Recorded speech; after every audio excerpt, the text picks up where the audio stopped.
makes a will legally valid? Well, in Victoria, we have the Wills Act, and the Wills Act sets out what are the requirements. And what it requires is a document in writing, signed by the testator, that is the person making the will, and it must be witnessed by two people present at the same time and made with the intention of being a will. But that's it, and that's really not a lot when you think about the importance of the document. It doesn't require any particular words, any particular format, anything like that. You do have to be over the age of 18 and the full capacity, as Theo mentioned. One thing I will say, though, is this. Whilst they're the requirements, the registrar of probates need to be satisfied as to those things. So that's why you'll see references to signing each page, signing with the same pen. That's really, signing each page just helps the registrar to know that the witness saw the person sign the whole document. Same pens is so the registrar can be satisfied that the people are in the same place at the same time if they're using the same pen. But in short, in writing, signed, witnessed, maybe the intention of being a will, and that will be a valid will. So Theo, I know what a will is. I'm ready to start writing it. What are the essential things that I need to consider before I write a will or before I talk to somebody to help prepare me write my will? Okay, so the things one should consider when preparing a will is obviously your assets, any items that are deemed cherished items, such as it could be an item that's been passed on through the family over a number of generations that you wish to sort of pass on to the next group in the family. Those of you who may have minor children may be considering guardians for your children, and when we say minor children, we're talking about children under the age of 18. So considering a guardian to look after your minor children when you're no longer around, your pets, and we've had many examples of people in their wills documenting or providing instructions about how their pets are to be cared for when they are no longer around. Appointing an executor is also important, and an executor who is able to A, fulfill the role, B, have an understanding of what's expected of them as an executor, and C, obviously having to deal with, whether the financial side of things of the estate that needs to be managed, the legal side. So it can be quite a difficult sort of area to navigate if that's not your forte. So appointing a relevant executor. Your beneficiaries is another one that's important, that you include those that are close to, and your beneficiaries could be family members, could be family, as I said, could be friends, could be favorite charities that people might have. It also gives you an opportunity to detail your funeral instructions and your wishes on how your funeral is to take place and how it's to be structured, and obviously managing complex circumstances for those of us who may have some tricky sort of asset structures or family dynamics, or those sorts of things. So it's important to be able to spell those out.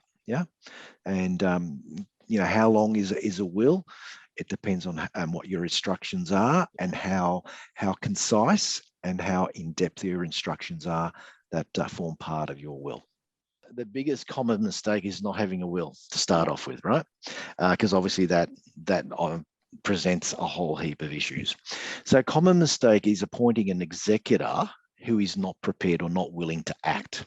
Okay, we've heard it in our industry during my time at State Trustees over the last 17 years, where people are blindsided of, a person close to them passes away and all of a sudden they get a tap on the shoulder and it's like, oh, now you're the executor, you need to manage the estate.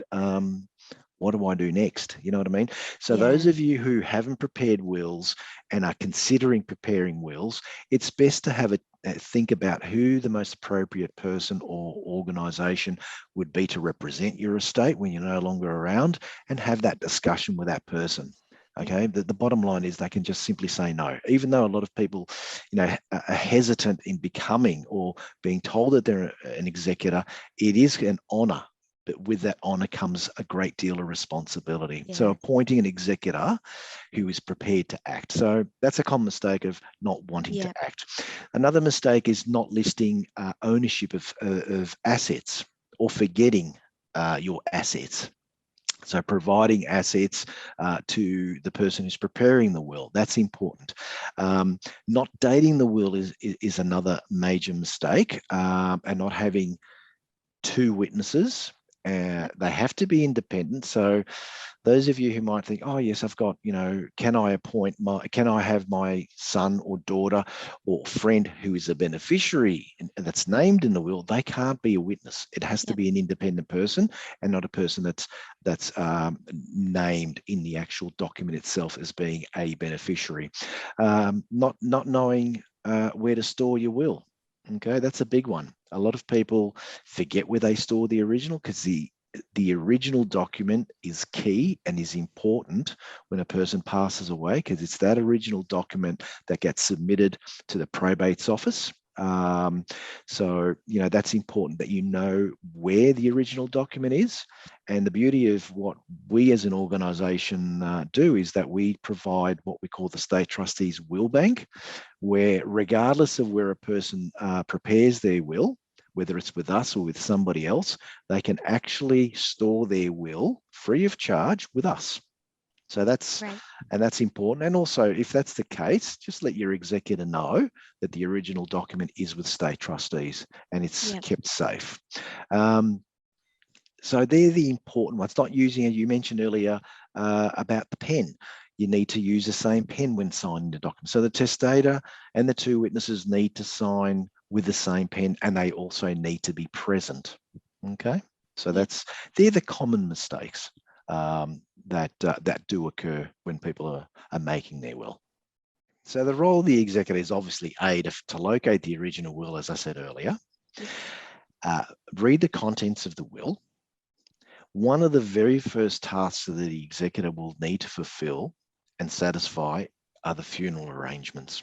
Okay, so whether it's a family member or whether it's an organisation such as us, then we would be part of that funeral arrangement. But with regards to family, we would work with family with respects to funeral arrangements. Obviously, that's important.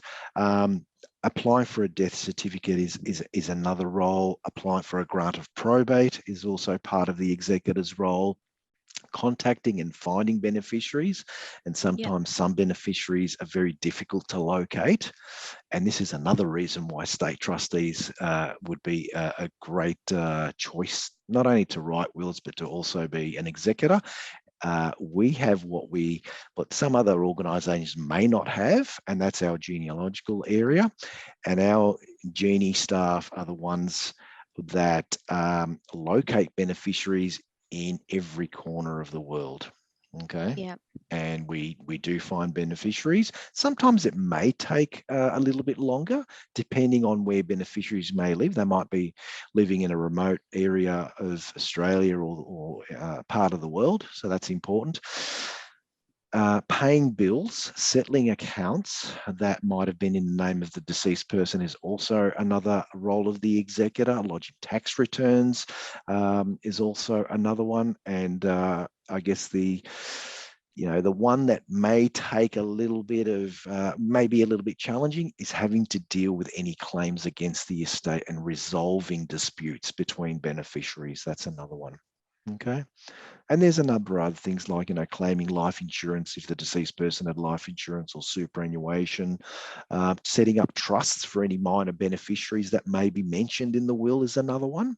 So yeah, there's the role of the executor is a quite lengthy and long list. So yeah.